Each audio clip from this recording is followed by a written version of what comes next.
তুমি বলেছিলে কোনোদিন আমায় ছেড়ে যাবে না, সারা জীবন আমার পাশে রবে। তবে আজ কেন ছেড়ে গেলে আমাকে একা ফেলে? কি দোষ ছিল আমার? তোমাকে নিজের থেকেও বেশি ভালোবেসেছিলাম এটা বলে?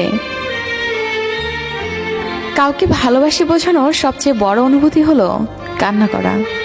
কারণ যার জন্য কান্না আসে তার প্রতি কখনো ভালোবাসা থাকে না। জোর করে হাসা যাবে, কিন্তু কান্না জোর করে করা যাবে না। কাদাই তো সে যে একটা সময় আপনাকে জানো, ময়না পাখি, বাবুসোনা বলে খুশি রাখতো। যেখানে স্বপ্নই আমাদের এক করতে পারেনি, সেখানে বাস্তবতা তো নির্মম। পৃথিবীতে মৃত লাশ দেখে সবাই কান্না করে, কিন্তু জীবিত লাশের দিকে কেউ ফিরেও তাকায় না।